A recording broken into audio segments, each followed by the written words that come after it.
What's up, y'all? This is Raygee, back again with some tutorials to help you take your mixes to the next level. So today I'm going to show you something simple, basically two techniques that I use whenever I mixed with a bounced out beat or instrumental.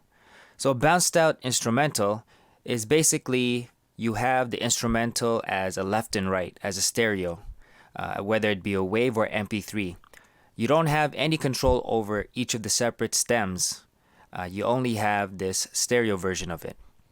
So I'm going to show you what I do about 95% of the time, anytime I work with these instrumentals, okay? Now, the first thing I usually do whenever I set up a session and I import the beat is I lower down the general volume of that beat. And I'll show you why. Most of the time, as you can see there, I just pushed it up to the default setting here on Pro Tools, which is 0. So most of the time, producers actually master their beats before they send it out or before they make it ready to be downloaded. And most of the time, they do this because they want to make the beat as loud as possible. But whenever you're trying to add, let's say, vocals on top of it, it's really not a good option to have that beat up to the loudest it can be. And I'll show you why. So let me show you an example right here. I'm just going to play the beat, no instrumental, all right? Here it goes.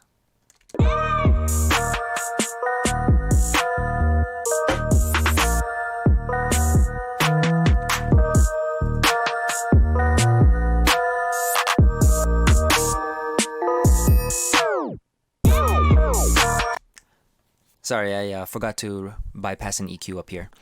Anyways, so I don't know if you guys saw that, but in terms of meters or the levels of the beat, it's already reaching the highest it can possibly reach when it comes to the DAW, all right, the digital audio workstation.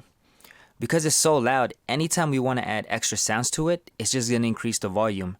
And pretty soon you're going to be hitting the distortion or the red area very, very easily. So I'm going to show you an example of that right here. I'm just going to throw in the vocals that I have on top of that beat. And this is with the beat that's already been risen to the loudest that it can be. All right, here we go.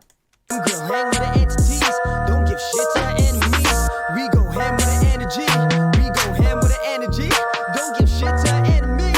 Come girl, hang with the entities.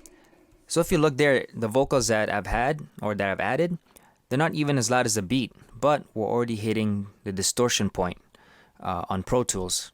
And that's something we really want to avoid.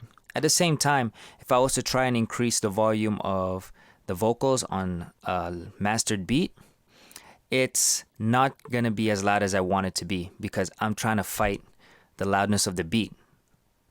So the best thing to do would to actually be to decrease the loudness of the beat and then keep the loudness of the vocals in check or balanced. And then that way we won't hit the distortion point. And I'll show you that right now. Girl, hang with the entities. Don't give shit to our enemies. We go ham with the energy. We go ham with the energy. Don't give shit to our enemies. Come girl, hang with the entities. We go ham and we handle these. Proving non-believers wrong until the day we fucking die. KOing these fevers, we just letting them lie. All these hating, girl, hang with the. There you go. So you can see I lowered the beat by like -9, -10 dB, and I'm no longer fighting for the vocals to sound on top of the beat. And at the same time, if you look at this mastered level here, I'll show you again, we still have a little bit of room on the volume to be able to make adjustments and of course leave volume for the mastering process. Let me show you that right now. Girl, hang with the entities. Don't give shit to our enemies. We go ham with the energy. We go ham. And just by simple move of lowering the beat first before I start mixing, it makes a big difference. Alright, so the second tip I have. Now after I set the volume of the beat to what I want, I'll go in and add an EQ to it. And on this EQ, I'll go in and find basically where I want the vocals to sit.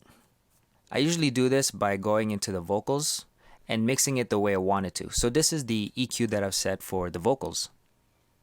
As you can see here, I've actually given it a little boost around the 4.5 or the 5K because that's where I thought the vocals sounded really good. So I boosted it there. The rest here are all fixes, so to speak. And if you don't know what fixes are, basically you're just finding certain frequencies in the recording that doesn't sound good and you're reducing them. All right.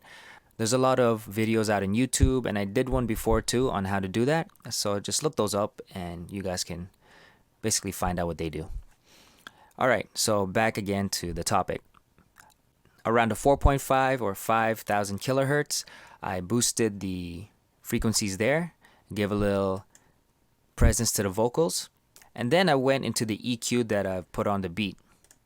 And if you notice, I actually added a little notch there and removed a bit of those frequencies around where the vocals are sitting. Now, what this does goes back to the product that the producer creates. Most of the time when the producer creates a beat, like I said, they put a limiter on it, and second, they don't really know where vocals are gonna sit in the mix. Unless they were very, very experienced producers, and I've seen some very good producers actually create spaces in the frequencies for the vocals. But for the most part, whenever a producer creates a beat, they're more concerned of the frequencies and the sound of the instrumentals themselves. They're not really worried about the vocals. But sometimes what happens is they take up a lot of the space in the frequencies and don't give any space for the vocals to sit in later. So what I like to do is I'll go in and remove a little bit of that frequency or carve out a little niche for the vocals to sit in. And then that way the vocals don't have to compete with with the frequencies of the melody or the kick or the snare, something like that. And you can have the vocals sit more comfortably in the mix. And I'll show you how I do that right now. Let me just remove it first and then show you how it sounds like with and without. Hopefully you can hear a difference. Girl, hang with the entities. Don't give shit to our enemies. We go ham with the energy. We go ham with the energy. Don't give shit to our enemies. Come, girl, hang with the entities. We go ham when we handle these. Proving unbelievers wrong until the day we fucking die. KOing these feathers, we just let them lie. All these hating, girl, hang with the entities. Don't give shit to our enemies. We go ham with the energy. We go ham with the energy. Don't give shit to our enemies. Come, girl, hang with the entities. We go ham when we handle these. Proving unbelievers wrong until the day we fucking die. KO. And there you go. Actually, during that mix, I kind of did a little extreme reduction just to show you just how much of a big difference you can hear when you remove certain frequencies in the beat and how the vocal starts standing out. So for this, I would say you'd have to kind of mix the taste. I usually try not to take too much from the beat in terms of the frequencies because I still want it to sound almost the same as how the producer created it. At the same time, I just want to give a little bit of room for the vocals to sit in. And hopefully that helps you guys out. So try out these two tips and let me know if they work for you.